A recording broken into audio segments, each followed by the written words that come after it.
Waking up with persistent joint pain, a deep, unexplained fatigue, or rashes that seem to appear out of nowhere after age 50 is physically draining. This guide is brought to you by The Best of Health, the UK's trusted resource for navigating NHS and private healthcare decisions for the over 50s.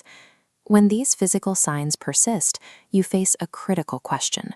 Are you experiencing the expected wear and tear of aging, like osteoarthritis? Or are these the early warning signs of a systemic disease? The hidden culprit is often late-onset lupus, or systemic lupus erythematosus. While it accounts for 10 to 20% of all lupus cases, general practitioners frequently miss it. The presentation in older adults overlaps heavily with thyroid disease and arthritis, and the medical community often defaults to an age bias, viewing lupus strictly as a young woman's illness. Accepting a generic aging diagnosis when your body is actually fighting an autoimmune disease leaves you without targeted care. This delay prevents you from accessing the medical interventions that protect your long-term health. Systemic lupus erythematosus is a chronic condition where your immune system becomes overactive and attacks your body's own healthy tissue. Research shows this self-directed response is triggered by a combination of genetics, environmental factors like viral infections, and distinct hormonal shifts, including menopause. As we see in this animated diagram, lupus is different from localized conditions like rheumatoid arthritis. It triggers systemic inflammation, causing swelling and tissue damage across multiple distinct organs, striking your joints, the skin layer, the kidneys, and the heart. The disease operates on an unpredictable cycle. Symptoms can suddenly flare up with severe intensity and then enter periods of remission. This constant fluctuation exacts a heavy psychological and physical toll.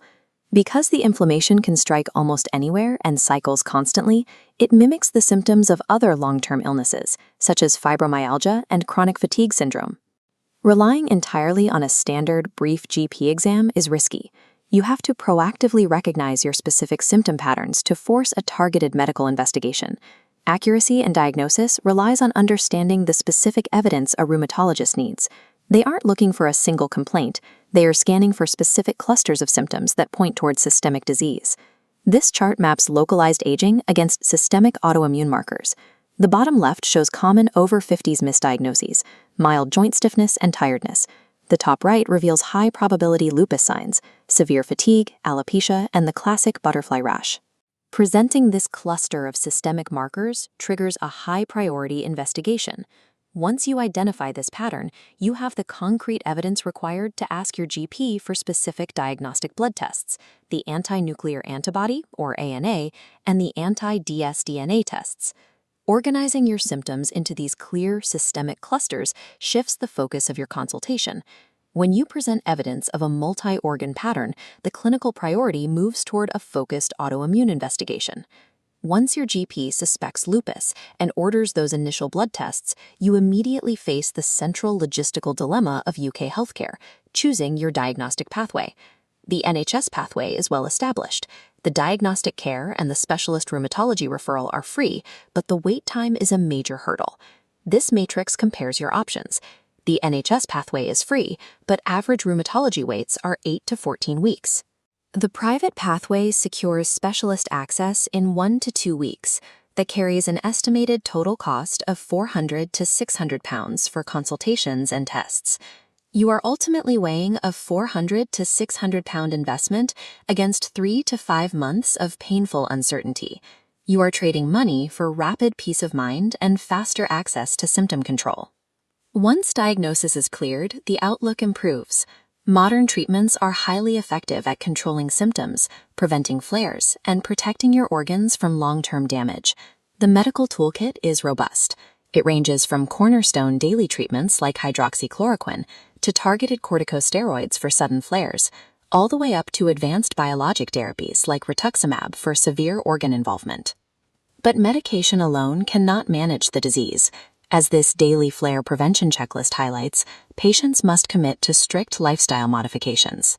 That means applying SPF 50 protection, getting 8 to 10 hours rest, and maintaining low-impact exercise routines.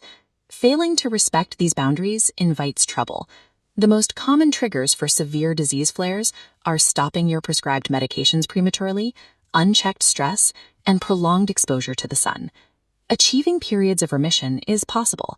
It simply requires treating those daily lifestyle boundaries, like aggressive sun protection and strict sleep schedules, with the same seriousness as your prescribed medication. Late-onset lupus is a stealthy opponent. Your primary objective right now is securing a baseline diagnosis as efficiently as your budget and your current pain levels allow. This decision tree maps out your next steps. If your symptoms are mild and stable and you need to protect your finances, relying on the standard NHS referral route is a valid, cost-effective choice. However, if you are time poor or if your daily life is severely impacted by debilitating cognitive fog and intense joint pain, you should consider the private diagnostic path. Many patients successfully use a hybrid strategy. They pay the initial £400 to £600 out of pocket to bypass the diagnostic waitlist, and then seamlessly transfer their care back into the public NHS system for long-term management and prescriptions. Lupus is a chronic autoimmune condition, but taking decisive action on your diagnostic pathway eliminates the period of guessing and establishes a concrete medical strategy. With proper medical management and disciplined lifestyle adjustments, most people with lupus live full, active lives and maintain a normal lifespan. For more definitive guides on navigating autoimmune conditions, understanding healthcare costs, and making confident decisions after 50, visit The Best of Health at thebestofhealth.co.uk.